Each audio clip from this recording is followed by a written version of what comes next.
또 상식이라면 또 뭐라 하실라. 자, 63번. 이런 게 문제, 이런 거. 이런 거 풀면 안 된다 그랬죠, 63번. 난이도 상 문제가 5문제 정도 나왔다는 그 중에 하나가 이거죠. 이런 문제는 문제의 난이도를 떠나서 기니까 풀지 말자라고 말씀을 드렸던 문제입니다. 지문이 벌써 오지게 길잖아요. 더군다나 이 전체적인 내용 자체가 약간 출제가 이상해요. 그래서 요거 이의 신청이 굉장히 많은 그 문제 중에 하나입니다. 자, 63번 문제는 어떤 문제냐? 피담보 채권의 범위를 물어보는 거예요.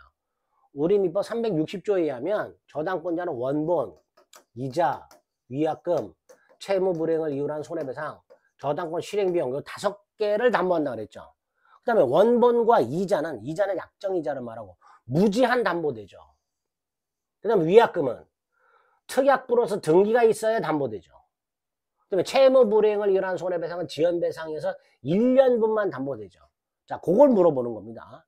갑은 을에게 1억 원을 빌려주면서 이율은 연 5%, 이자는 매달 말 지급하기로 약정을 했는데 담보로 당일 을 소유 토지의 저당권을 취득했다. 자, 갑이 저당권자입니다. 근데 을은 한 번도 이자를 지급하지 않았고 약속한 날짜에 돈을 갚지도 않았어요.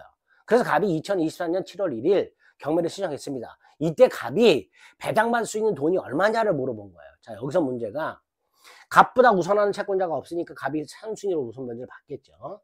2억 원의 후순위 저당권자가 있지만 이거 신경 쓸 필요가 없고요.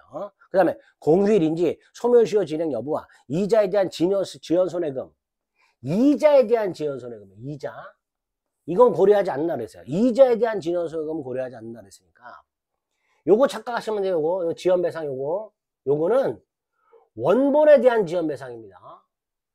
이자에 대한 지연배상이 아니라, 그러니까 원본에 대한 지연배상은 원본의 이행기를 경과한 후 1년분에 한다 그랬으니까 결과적으로 갑은 1억 원에 변제기가 1년이잖아요. 그 이자가 5%니까 1억에 5%면 얼마예요? 500이죠. 그 다음에 지연배상, 원본의 이행기를 경과한 후 1년분에 한다 그랬는데 지연배상에 대해서는 아무런 말이 없으니까 법정이자로 계산합니다. 결국 5%예요. 그럼 결과적으로 500입니다. 그죠? 그럼 결과적으로 합하면 1억 1천만 원입니다. 갑이 경매대가로부터 우선 면제 받을 수 있는 값은 1억 1천만 원이에요. 뭐만 생각하면 원본 1억, 약정이자 500만 원, 원본에 대한 지연이자 500만 원, 합치면 1억 1천. 요건데 문제가 이 저당권 실행 비용에 대한 말이 없어요. 갑이 경매를 신청했잖아요. 그죠? 그럼 갑은요, 이 목적물에 대한 감정평가 비용 따위를 납부하도록 돼 있어요. 그거를 피담보 채권의 범위에 포함시켜서 우선 면제 받는 거예요. 근데 그거에 대한 말이 없어요. 그러니까 갑이 여기다가 뭐 저당권 실행 비용까지도 포함시켜서 이건 고려하지 않는다는 말이 써 있다면 2번이 답이겠지만 저당권 실행 비용에 대해서는 아무런 말이 없단 말이에요. 그러니까 그 저당권 실행 비용이 얼마인지를 알 수가 없어요.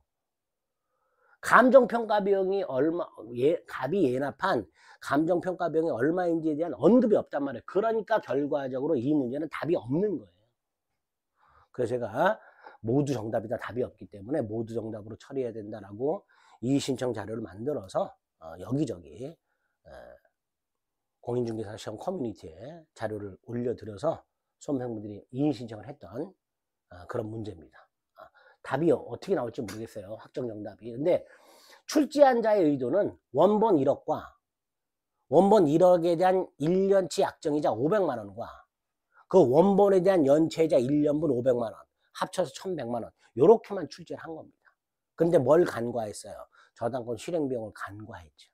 그래서 오출제다라고 생각하시면 됩니다.